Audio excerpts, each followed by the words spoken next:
신약성경 183쪽 4쪽 정도에 기록되어져 있습니다. 요한복음 20장 24절에서 29절입니다.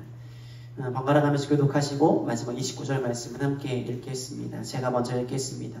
12 제자 중에 하나로서 디두모라 불리는 도마는 예수께서 오셨을 때에 함께 있지 아니한지라.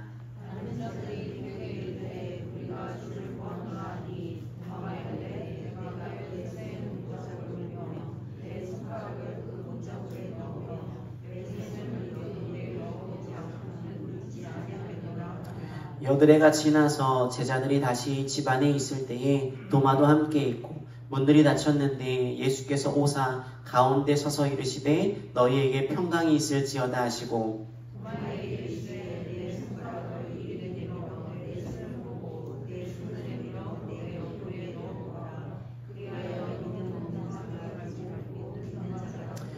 도마가 대답하여 이르되 나의 주님이시요 나의 하나님이시니이다. 본고로 믿느냐 보지 못하고 믿는 자들은 복되도다 하시니라. 아멘. 우리 신앙으로 함께 고백합니다. 주께서 부활하셨습니다. 성령께서 임하십니다. 아멘. 우리가 예수님의 제자에 대해서 나누고 있는데 오늘은 8번째 인물입니다. 도마에 대해서 말씀을 나누고자 합니다. 어떤 목사님이 이런 글을 쓴 적이 있습니다. 저는 지금까지 학교를 25년간 다녔습니다만 결석이나 지각을 한 적이 단 한 번도 없습니다. 대단하죠? 여러분 이유가 뭘 것 같으세요? 이유가 이랬어요. 나 없을 때 중요한 걸 할까봐. 였대요. 가보면 뭐 별로 중요한 게 없는 날도 많이 있는데 그랬대요. 또 어떤 분의 간증을 우연히 들은 적이 있는데 예수 믿은 후 교회 예배에 단 한 번도 빠진 적이 없답니다. 그분 역시 나 없을 때 은혜가 막 내려가지고 나만 못 받으면 어쩌나 라는 마음이었네요. 오늘 우리가 잘 알고 있는 도마는 있어야 할 그 자리에 있지 않았던 인물로 알려져 있습니다. 오늘은 이 사람의 이야기를 쭉 따라가 보도록 하겠습니다. 성경은 도마의 이름을 디두모 또는 도마라고 표기합니다. 같은 뜻인데 다른 언어, 두 가지의 언어를 사용한 거예요. 그 이름의 뜻은 쌍둥이입니다. 아마 그가 쌍둥이였던 것으로 보여요. 쌍둥이를 키워보신 분들 계신지 모르겠지만 쌍둥이를 키우는 부모들의 말을 실제로 들어보니까 2배가 아니라 한 4배, 5배 정도 힘들다고 그래요. 2명이기 때문에 힘든 것도 있는데 그것보다 더 큰 어려움은 2명을 똑같이 대해 주어야 하기 때문에 매우 힘들다라는 거예요. 2 아이에게 똑같이 해주지 않으면 한쪽이 시기하거나 질투하게 된답니다. 도마가 이런 배경에서 쌍둥이로 자라나게 됩니다. 그러다 보니까 의심도 많고 질문도 많이 하는 성향을 갖게 되지 않았을까 그렇게 생각을 합니다. 또 성경은 이 사람이 어떻게 예수님의 제자가 되었는지 또 다른 쌍둥이는 어떤 사람인지 이런 류의 배경은 나오지 않아요. 어찌 보면 제자가 되는데 극적인 체험이 없었는지도 모릅니다. 사실 우리 주변에도 그런 사람들이 많이 있습니다.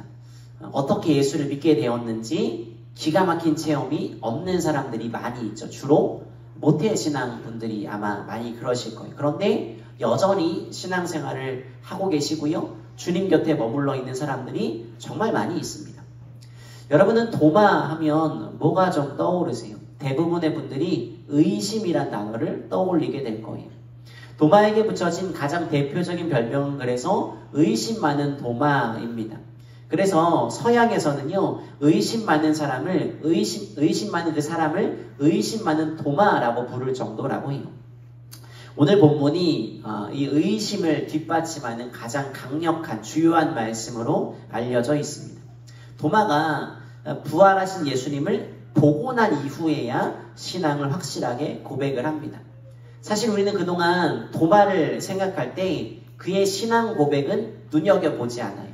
그의 의심에 조금 더 초점을 맞추었습니다. 그래서 예수님이 하시는 29절 말씀을 가지고 도마가 예수님께 질책을 받았구나 라고 생각을 합니다. 그런데 오늘 우리는 조금 다른 각도에서 도마의 이 신앙과 고백을 함께 들여다보았으면 좋겠습니다. 마태복음, 마가복음, 누가복음, 공간복음에는 12제자의 명단이 나오는데 그 명단에 당연히 도마도 포함되어 있습니다. 그런데 도마의 행적이나 도마의 말이나 도마에 관한 사건은 하나도 기록이 없고요. 그냥 이름만 기재되어 있습니다. 반면에 유일하게 도마의 행적, 도마의 말을 기록한 복음서가 바로 요한복음입니다. 우리는 요한복음에서 도마가 크게 3가지 정도의 본문에서 등장을 하는데요. 이 3곳을 읽으면서 도마가 어떤 사람이었는지 파악해 볼 수 있습니다. 결론부터 말씀드리면 도마는요, 기질상 비관적입니다. 그리고 우울질의 성향을 가지고 있어요. 그의 기질 속에는 비관적인 측면이 있습니다. 먼저 요한복음 11장에 나오는 도마 이야기를 좀 나누어 볼까 합니다. 예수님께서 마리아와 마르다의 오라버니 이 나사로가 병들어 죽게 되었다라는 편지를 받습니다. 그러자 며칠 뒤에 베다니에 있는 나사로의 집으로 가려고 하시죠. 당연히 제자들이 막아섭니다. 왜냐하면 바로 얼마 전에 그곳에서 유대인들이 예수님을 돌로 쳐 죽이려 했습니다. 베다니로 돌아가면 이번엔 정말 죽을지도 모르겠다라는 생각을 했었을 거예요. 그런데 그때 도마가 이렇게 말합니다. 우리가 주와 함께 죽으러 가자라고 말을 합니다. 아마 도마는 거기에 가면 정말 죽을 수도 있겠다라고 생각했던 것으로 보여요. 예수님은 죽으러 가시는 게 아니라 거기 가셔서 나사로를 살리고 하나님의 영광을 드러낼 그런 마음을 가지고 계셨는데 도마의 생각은 달랐어요. 우리도 그런 사람 있잖아요. 상황을 진짜 비관적으로 보는, 부정적으로 보는 사람들이요. 예수님은 분명 나사로에게 가는 것은 너희의 믿음의 눈을 뜨게 하는 그런 경험이 될 거야 라고 말씀하셨는데 도마의 귀에 안 들려요. 진짜 이번에는 죽을 수도 있겠구나 라는 생각이 머리에 꽉 차 있다라는 거예요. 또 다른 이야기는 요한복음 14장에 나옵니다. 예수님의 고별 설교인데요. 14장에서 예수님이 너희는 마음에 근심하지 말라라고 시작을 합니다. 그런데 의심 많고 우울한 부정적인 도마는요, 일단 근심하며 묻습니다. 예수님께서 이렇게 말씀하세요. 처소를 예비하러 천국에 가신다라고 말이죠. 그런데 도마의 귀에요, 천국은 안 들려요. 예수님이 떠난다라는 말만 크게 들려요. 그래서 5절에 묻습니다. 질문합니다. 아니 주님, 잘 모르겠습니다. 우리가 어떻게 압니까? 라고 질문해요. 그런데 여러분, 이 질문을 던지고 있는 도마만 몰랐을까요? 가만히 생각을 해보면 다른 나머지 제자들도 몰랐을 거예요. 사실은 부정적이고 질문 많은 도마 때문에 이 제자들이 아주 중요한 예수님의 답변을 듣게 됩니다. 요한복음 14장 6절이요. 아주 중요한 말씀을 하시죠. 나는 길이요 진리요 생명이다라는, 나를 거치지 않고는 아무도 하나님 아버지께 갈 수 없다라는 아주 중요한 말씀을 하십니다. 솔직하게 질문한 도마 덕분에 모든 제자가 속 시원하게 답을 듣게 됩니다. 그래서 성경학자들은요, 도마의 성향을 부정적으로 볼 때는 의심 많은 사람이라고 보곤 하는데요, 긍정적으로 볼 때는 궁금한 게 많은, 질문이 많은 사람이라고 보기도 합니다. 저희 집 둘째가 4살입니다. 미운 4살이에요. 자기 주장이 점점 더 확실해지고 있습니다. 여러분, 4살이 되면 특징이 있습니다. 뭔지 아세요? 바로 물음표 살인마가 돼요. 물음표 살인마. 바로 왜? 이렇게 물어요. 질문을 계속 반복합니다. 방금 설명해줬는데 왜? 이렇게 물어요. 귀엽죠, 여러분? 이게 한두 번이면 괜찮은데 계속 반복하니까 저를 놀리는 건가 싶어요, 여러분. 아마 손주 키우시는 분들 조만간 겪을 일이, 박경환 집사님 겪으실 일이고요, 김한복 권사님 겪으실 일이에요, 여러분. 바로 이때가 아이들, 4살 아이들에게는 인지 능력이 발달할 때라서 아이들이 왜? 라고 물을 때 그 질문을 잘 받아줘야 된대요. 학생들도 질문을 해야 알게 됩니다. 질문은 그래서 의미가 있어요. 제가 전에 사역할 때 그런 일이 있었습니다. 한 장로님의 딸인데요, 교회에서 찬양 인도도 하고 반주도 하고 모태신앙입니다. 너무 예쁘고 착한 아이였어요. 그런데 제가 사역을 시작하면서 제자훈련을 늘 시작하는데 신앙이나 믿음이나 기초에 관한 것들을 청년들이랑 나누는데 이 장로님 딸이요, 속된 말로 그냥 깡깡이에요. 아무것도 몰라요. 따로 만나서 이런저런 이야기를 나누었는데 고민이 진짜 많더라고요. 어렸을 때부터 다녔는데 안 믿어지더래요. 불교 목사님, 저도 다녔는데 전도사님, 불교랑 기독교 뭐가 다른 거예요? 다양한 고민과 생각들이 그 안에 가득했어요. 겉으론 누구보다 좋은 믿음을 지닌 것처럼 보였습니다. 그러다가 가끔 의심이 되면 아버지 장로님한테 물으면 늘 혼났대요. 야, 그냥 믿는 거야. 그냥 믿는 거야. 그래서 그냥 믿는 척을 했다라는 거예요. 제가 그 친구에게 그랬어요. 그런 의심과 고민과 질문이 있는 신앙인이 건강한 거다. 여러분, 신앙생활하면 정말 위험한 발언 중에 하나가 덮어놓고 믿어라는 거예요. 무조건 믿어라는 거예요. 여러분, 이것만큼 위험한 게 없어요. 이런 신앙인은요, 맹목적인 신앙인이 되어서 다른 사람을 망가뜨릴 확률이 매우 높습니다. 충격적인 일이 다가올 때 오히려 금방 꺾이게 될 확률이 높습니다. 사실 신앙은요, 뜨거운 감정만을 의미하지 않아요. 믿음은요, 신앙은요, 감정과 지식과 나의 결정, 의, 이 모든 것이 합쳐진 거예요. 여러분 생각해 보세요. 감정은요, 금방 식어요. 그러다가 또 뜨거워집니다. 뜨거울 때만 믿으면 여러분 그게 올바른 신앙, 올바른 사랑일까요? 아니라는 거예요. 그래서 질문하고 배우셔야 돼요. 여러분 중에 남목사님 통해서 제자훈련 많이 하신 분들이 있는 걸로 알고 있습니다. 거의 막 1년씩 하셨다고 알고 있어요. 여러분 왜 하셨습니까? 제자로서 배워야 될, 알아야 될 것들이 있다라는 거예요. 도마의 질문을 이 의심 많음, 질문 많음은요, 무의미한 모습이 아니라는 거예요. 그 질문 덕에 당시의 제자들이 그랬고요. 오늘 우리가 분명한 그 길을 안내하는 예수님을 알게 되었다라는 거예요. 그러니까 여러분 신앙생활하면서 질문하세요. 신앙생활하면서 많이 배우시길 바랍니다. 요한복음에 등장하는 세 번째 이야기가 오늘 본문이에요. 여기서도 우리는 도마의 우울한 기질을 찾아볼 수 있습니다. 예수님이 부활하신 다음에 제자들에게 나타나십니다. 유대인들이 무서워서 피신해 있었어요. 미래가 불투명합니다. 벌벌 떨던 제자들에게 주님이 나타나셨습니다. 그런데 이때 도마가 그 자리에 없었습니다. 여러분 그런 상상해 보셨어요? 도마는 도대체 어디에 있었을까? 그는 왜 제자들과 함께 있지 않았을까요? 주님의 죽으심 이후에 도마가 고립되어 있었어요. 도마가 홀로 있었습니다. 그는 분명 주님을 사랑했어요. 나사로의 집에 갈 때 나는 주님과 함께 죽을 수 있어! 라는 각오를 할 만큼 주님을 사랑했어요. 그런데 너무 사랑했던 주님이 십자가에 달려 돌아가셨습니다. 사라져 버리셨어요. 도마의 상심이 매우 컸습니다.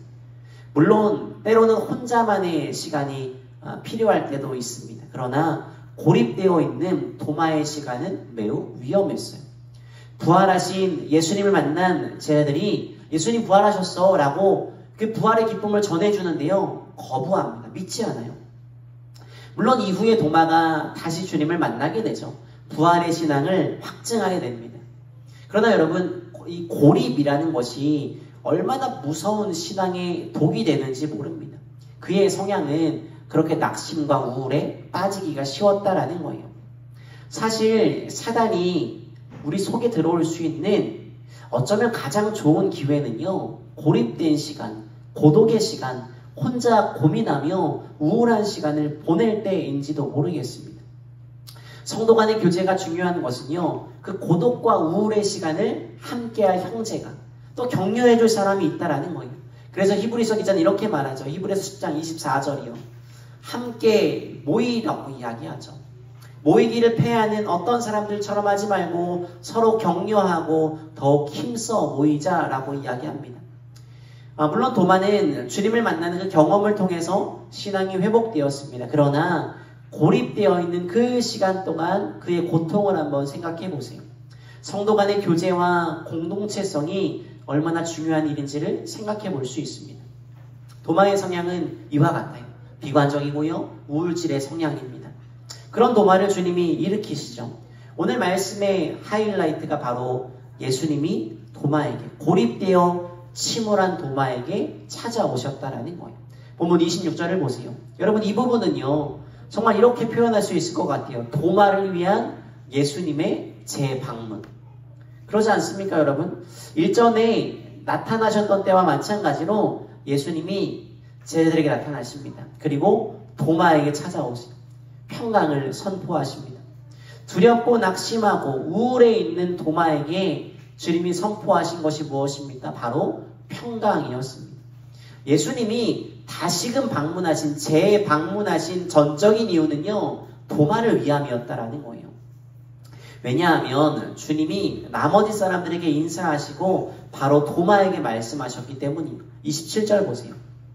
슬픔의 심연 가운데, 낙심 가운데 빠져있던 도마에게 찾아오셔서 그의 인생을 마침내 송두리째 바꾸어 주십니다. 본문 28절 보시기 바랍니다. 도마가 그제야 마침내 신앙을 고백합니다. 도마의 고백이 예사롭지 않아요. 여러분, 도마가 예수님의 그 손과 옆구리를 만져보았을까요? 모르겠습니다. 그런데 분명히 나 있는 예수님의 그 상처를 보며 그의 마음이 어땠을까요? 한번 깊이 상상을 해보세요. 말씀을 준비하고 또 기도하며 곰곰이 생각을 해보았습니다. 아마 제 생각에 도마가요, 의심했던 만큼, 앞서 비관적으로 반응했던 만큼 예수님이 진짜로 나타났을 때 더 죄송하고 송구스러웠을 것 같아요. 만감이 교차하는 그런 심정이었을 거예요.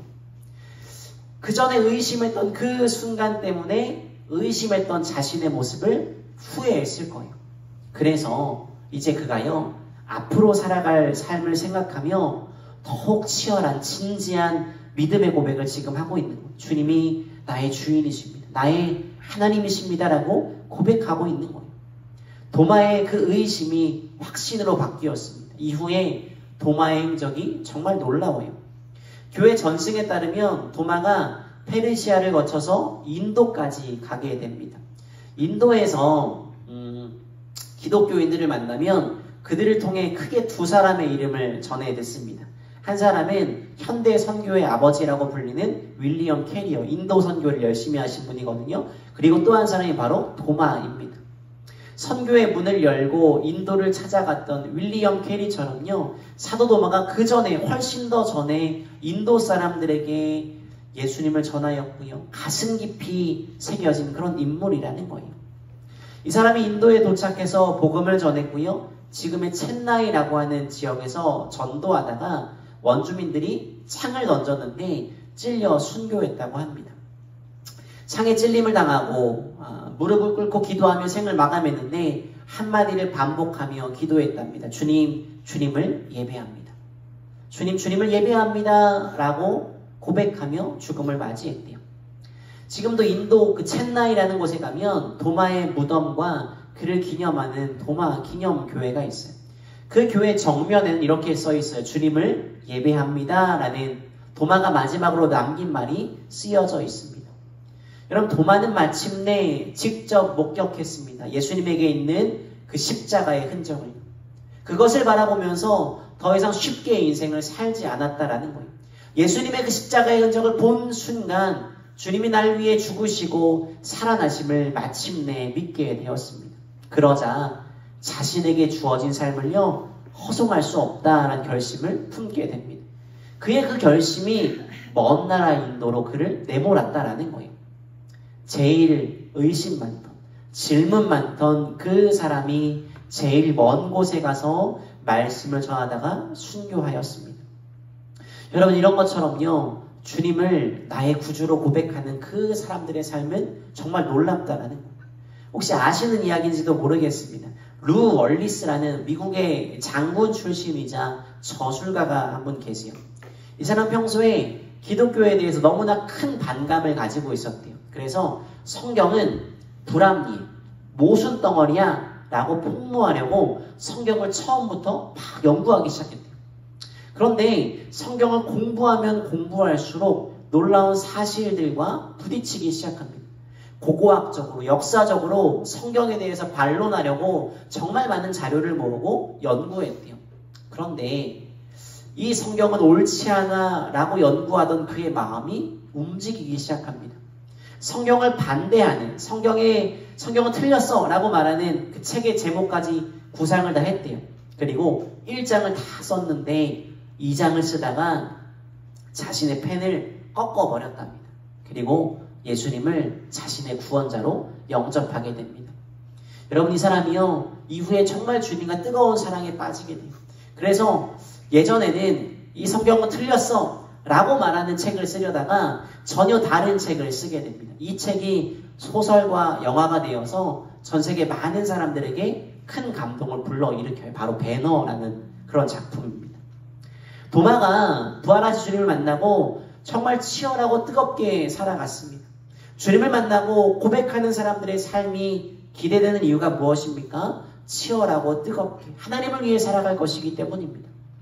오늘 우리가 도마의 삶을 간단하게 조명해 보았습니다. 여러분, 우리가 이 도마를 기억하며 무엇을 깨닫고 배워야겠습니까? 그 첫 번째는요, 바로 십자가의 흔적을 보셔야 돼요. 한번 따라해 보시겠습니까? 십자가의 흔적을 보아야 합니다.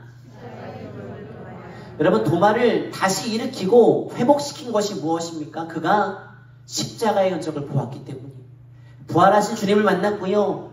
그 주님에게 있는 손과 발, 옆구리에 있는 마주하게 된 십자가의 흔적이 그를 움직였다라는 거예요. 도마가 의심했던 것을 생각해 보세요. 그가 예수님에 대해 의심했던 것은 어떤 철학적이나 신학적인 이론이 아니에요. 그에게 필요한 것은 가장 선명한 그 갈보리 십자가의 흔적이라는 거예요. 예수님이 부활하셨다고 하는데 그 십자가의 흔적을 보지 않고 만지지 않고는 믿을 수 없다라고 말했죠. 그 십자가의 흔적을 마침내 보게 되었습니다. 만졌을 수도 있죠. 이후에 그의 신앙 고백을 보십시오. 그의 삶의 마지막 자락을 보십시오. 여러분, 오늘 우리도요, 신앙생활을 하면서 그 십자가의 흔적을 늘 바라보며 사는 사람이 되어야 한다라는 거예요. 주님의 그 손과 발, 옆구리에 난 상처, 우리를 위해 당하신 그 고난을 여러분 기억하십니까? 그 모든 고통을 담당하신 주님이 여전히 살아 우리와 함께 하심을 확신하며 살아가고 계십니다. 의심과 절망의 순간이 우리를 무너뜨리는 것이 아닙니다. 우리를 망가뜨리는 것이 아닙니다. 주님을 만나지 못한 우리의 삶이 정말 절망스러운 것이고 우리를 망가뜨리는 것입니다. 사랑하는 멜빛교회 성도 여러분, 우리를 위해 당하신 그 십자가의 흔적을 바라보시기 바랍니다. 우리가 흔히 이런 말 하잖아요. 주님을 바라보겠다라고. 늘 기억하셔야 됩니다. 우리는 지금 그것을 우리 육신의 눈으로는 보지 못하죠. 그러나 우리의 눈으로 본 적은 없으되 믿어지는 놀라운 역사가 저와 여러분의 삶에 임하기를 간절히 소망하며 축복합니다. 두 번째는요, 도마를 통해 깨달을 것 두 번째는요, 있어야 할 자리에 있어야 한다라는 거예요. 한번 따라 하시겠어요? 있어야 할 자리에 있어야 합니다. 여러분, 설교 서두에 말씀드렸지만 있어야 할 자리에 있지 않으니까 도마에게 문제가 생겨요. 고독이 그를 집어삼킵니다. 부활하신 예수님을 나머지 제자들은 다 만났는데 만나지 못해요. 의구심을 품는 모습을 보이게 됩니다. 왜요? 그 자리에 없었기 때문이에요. 그럼 여러분, 신앙인 우리가 있어야 될 자리는 어디입니까? 바로 예배이죠. 많은 자리가 있겠지만 예배의 자리를 잘 지키셔야 됩니다. 성도가 함께 모여 예배하는 건 중요합니다. 주님은 그래서 두세 사람이 내 이름으로 모인 곳에 나도 그들과 함께 하겠다라고 약속하셨죠. 여러분, 예배가 정말 중요합니다. 코로나 기간을 보내며 많은 성도가 놓친 것이 무엇입니까? 바로 예배의 무너짐이죠. 여행을 가면서도 예배를 드릴 수 있어요. 얼마나 편합니까? 온라인이 주는 유익함 분명히 있습니다. 특히 저처럼 젊은 세대의 사람은 이 온라인을 너무 많이 활용하고 있습니다. 그러나 여러분, 공적인 예배를 후순위로 미루지 않기를 바랍니다. 바랍니다. 아멘. 어떤 사람들은요, 인터넷이 발달하니까 앞으로 온라인 교회만 생기고 현장의 교회는 점점 사라지지 않을까라고 걱정합니다. 실제로 많은 교회들이 온라인 교회를 개척하고 있어요. 그래서 저는 그렇게 생각하지 않습니다. 이 자리, 공동체 예배 속에서만 느낄 수 있는 특별한 감동과 은혜가 있습니다. 저 아까 찬양할 때부터 마음이 얼마나 말랑말랑해지는지 몰라요. 온라인으로 볼 때랑 사뭇 다르지 않으세요, 여러분? 찬양팀이 찬양할 때 팍팍 몽실몽실해지는 이 감격이 있다라는 거예요, 여러분. 그러니까 비가 와도 길이 불편해도 찾아와서 예배를 드릴 때 마음속에 영적인 감동이 찾아온다라는 거예요. 그래서 예배가 중요합니다. 도마가 이후에는요, 있어야 될 자리에 있어요. 그러니까 부활하신 주님을 만나게 되죠. 십자가의 흔적을 제대로 바라볼 수 있게 되었다라는 거예요. 미국의 루즈벨트 대통령에 관한 유명한 일화가 있습니다. 대통령으로 재임할 당시에 백악관 바로 앞에 있는 한 교회에 출석을 했대요. 어느 날 그 교회 사무원이 전화 한 통을 받았습니다. 이번 주일에 혹시 대통령이 참석하십니까? 이런 전화를 수도 없이 받았겠죠. 이때 사무원이요, 정말 현명해요. 이런 명답을 했대요. 대통령이 참석하실지는 확실하지 않습니다. 그런데 예수님은 분명히 참석하십니다. 라고 말했대요. 명답 아닙니까? 우문현답이에요. 예배의 자리가 중요한 이유는요, 다른 게 아니에요, 여러분. 여기서 대통령 만나지 않으실 거잖아요. 바로 이곳에 하나님이 함께 계시기 때문입니다. 오늘 논리적인 설득으로 도마가 품은 의심의 문제가 해결된 것이 아닙니다. 사람이 지적으로 잘 설명해 주는 거 물론 중요합니다. 질문하고 배우고 익히셔야 됩니다. 그러나 거기서 조금 더 나아가셔야 됩니다. 예배의 자리에서 주님을 만나셔야 됩니다. 십자가의 흔적을 경험하셔야 됩니다. 그러니 여러분, 예배를 떠나지 마시기 바랍니다. 목사인 저에게는 이게 참 뼈저리게 느껴졌던 그런 경험이 있어요. 제가 수련목 기간을 마치고 잠깐 한 2달 사역을 쉰 적이 있습니다. 결혼을 앞두고 생긴 몇 달의 공백이었어요.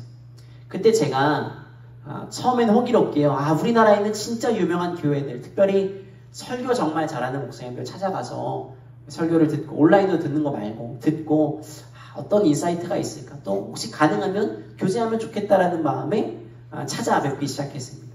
처음 몇 주는 정말 열심히 찾아갔어요. 얼마나 행복했나 몰라요. 그러다가 하루는 늦잠을 자는 거예요. 그래서 스스로 선택한 게, 우리 지역에도 나름 잘 알려진 목사님이 계시지 하고 그 목사님이 심호하는 교회를 찾아갔습니다. 그러니까 잠을 한 2시간도 더 잘 수 있는 거예요. 서울에 안 가도 되니까. 그렇게 한 주, 2주가 지나니까 그것도 귀찮아지더라고요. 그래도 난 사역자니까 혼자서도 경건하게 예배할 수 있어 라고 하면서 카페를 찾아갔어요. 그래서 온라인으로 착 틀어놓고 온라인 예배를 드리기 시작했어요. 그렇게 정죄한 눈빛으로 보지 마세요, 여러분. 당시에도 몇몇 교회가 온라인으로 예배를 드리고 있었거든요. 근데 좋더라고요. 카페에 커피 한 잔 쫙 마시면서 주여 나의 마음이 너무 좋아요. 은혜가 됐어요. 그런데 코로나 기간 보내면서 또 우리가 너무 안타까운 게 뭡니까? 지금 온라인으로 새벽 예배하고 있잖아요. 진짜 온 힘을 다하지 않으면 마음이 어떻게 돼요? 풀어져요. 전 그래서 온라인이지만 새벽 예배 깨우시는 성도님들 참 존경합니다. 하물며 여러분, 집도 아니고 카페에서 수많은 사람들 한 복판에서 커피를 꼬르륵 마시면서 드리는 예배가 어땠겠어요? 집중이 하나도 안 되더라고요. 화면은 틀어놓고 주여 다른 생각, 다른 행동을 하고 있어요. 여러분, 권면드립니다. 예배의 자리에 있으셔야 돼요. 있으셔야 됩니다. 아울러 성도가 함께하는 자리에 꼭 계시기 바래요. 특별히 예배의 자리를 잘 지킴으로 저와 여러분에게 날마다 십자가의 흔적, 그 주님이 주시는 은혜가 가득히 임하기를 간절히 바랍니다. 예배할 때마다 주님이 주시는 그 감격과 은혜가 가득하기를 소망해요. 찬양한 자 하나 부를 때마다 저 고백이 나의 고백이지, 말씀을 드릴 때마다 저 말씀이 나에게 주시는 말씀이지라는 그 마음을 가지고 예배하며 하나님 주시는 은혜를 풍성히 누리시기를 간절히 소망합니다. 그리고요, 한 주간 살아가면서 고립의 자리에 계시지 마세요. 믿음을 나누는 좋은 사람 곁에 계시기 바랍니다. 혹시 여러분 주변에 고립되어 혼자 있는 자, 주님과 좀 멀어지고 있는 자가 있다면 그 사람에게 찾아가서 그 사람 곁에 계셔 주시기 바랍니다. 한 주간 우리의 삶이 그렇게 정말 삶의 마지막 자락을 치열하게 살았던 도마와 같이 하나님 원하시는 거룩한 삶, 복된 삶 살아가시기를 주님의 이름으로 간절히 소망하며 축복합니다. 함께 찬양하겠습니다.